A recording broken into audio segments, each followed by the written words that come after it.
শ্রীনিবাস আচার্য বললেন, ওরে নরোত্তম, তুই নরাধম কেন হবি? তুই সত্যিকারের নরোত্তম। আমি তো কত ভক্তকেই বলেছি গতি ভাবে ডুবে গিয়ে ধ্যান করো, সাধনা করো, কিন্তু কজন পেরেছে তোর মতো ধ্যানে ডুবে গিয়ে রাধা গোবিন্দের কথা শুনতে? তুই সত্যিকারের নরোত্তম। আজ থেকে আমি বৈষ্ণব জগতে তোকে একটা উপাধি দিলাম, তোর নাম হবে ঠাকুর মহাশয়। এই ঠাকুর মহাশয় বলতে একজনকে বোঝায়, তিনি হলেন নরোত্তম দাস ঠাকুর মহাশয়। যা তুই বাংলায় ফিরে যা। নরোত্তম যখন বাংলায় ফিরে এলো, হাজার হাজার ভক্ত তার চরণে শরণাপন্ন হল।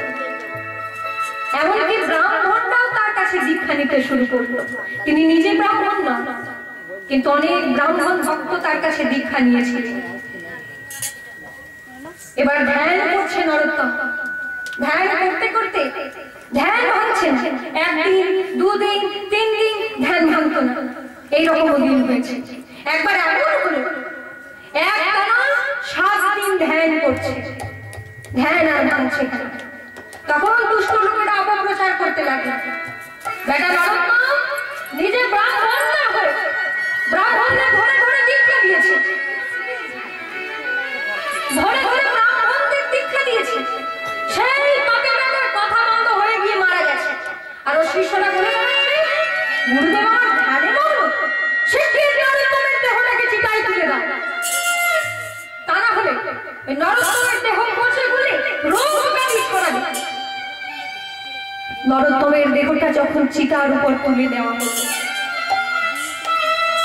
ব্রাহ্মণ শিষ্যরা নরোত্তমের চরণে এসে বলছে, গুরুদেব আপনি ধ্যানে মগ্ন, আর দুষ্ট লোকেরা অপপ্রচার করছে, আপনি কথা বন্ধ হয়ে গিয়ে মারা গেছেন, আপনি ধ্যান থেকে ফিরে আসুন গুরুদেব, তাহলে আমাদের যে মুখ রক্ষা হবে না এই সমাজে। যেই না শিষ্যের চোখের জল নরোত্তমের পায়ের উপর পড়ল, 7 দিন পর নরোত্তমের ধ্যান ভাঙল চিতার আসনে। 7 দিন পর কথা বেরোলো নরোত্তমের। দুষ্ট লোকেরা সকলে নরোত্তমের চরণে শরণাপন্ন হল। কবে আমার গৌরাঙ্গ বলিতে হবে পুলক সরে, গৌরাঙ্গ বলিতে হবে পুলক সরে, গৌরাঙ্গ বলিতে হবে পুলক সরে, গৌরাঙ্গ বলিতে হবে পুলক সরে। চিতার আসনে নরোত্তম গাইছে, হরি হরি বলিতে নয়নে ভবে, হরি হরি রাম হরি হরি হরি হরি বলিতে নয়নে ভবে, হরি হরি বলিতে নয়ন ভয়ে, হরি হরি বলিতে নয়ন ভয়ে। আর কবে নিতাই চাঁদ করুণা করিবে, আর কবে পয়সা করুণা করবে, সংসার বাসনা মোর কবে তুচ্ছ হবে, সংসার বাসনা কবে মুক্ত হবে, আমার সেই শুভ দিন কবে হবে, সেই শুভ দিন কবে হবে, হরি বলতে পুলক হবে, সেই শুভ দিন কবে হবে, হরি বলিতে পূর্ণ হবে, সেই শুভ দিন কবে হবে। নরোত্তম বলছে, দেখো এই শরীর তো চিরদিন থাকবে না, আমার দেহ থেকে যখন প্রাণ বায়ুতে শক্তি বেরিয়ে যাবে যেদিন, সেই দিন আমার দেহটা যেন তোমরা কেউ পুড়িয়ে দিও না। কি করবো গুরুদেব?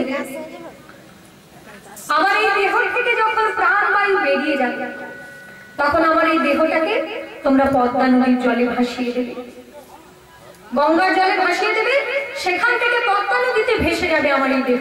তাহলে কি হবে? যে পদ্মা মায়ের কাছে আমি গৌরাঙ্গ প্রেম লাভ করেছিলাম, সেই মায়ের কোলেই আমি স্থান লাভ করব। তাই যখন নরোত্তমের প্রাণবায়ু বেরিয়ে গেছিল, নরোত্তমের দেহটা সেই গঙ্গার জলে ভাসিয়ে দেওয়া হয়েছিল, গঙ্গা থেকে পদ্মা নদীতে ভেসে গিয়েছিল। সেই জায়গাটি হচ্ছে জিয়াগঞ্জ, গামভিলা ঘাট জিয়াগঞ্জ। এখনো আছে, হাজারদুয়ারি থেকে আরেকটু এগিয়ে যেতে হবে, সেখানে এখনো আছে সেই ঘাটটি যেখানে নরোত্তমের দেহ জলের মধ্যে ভাসিয়ে দেওয়া হয়েছে।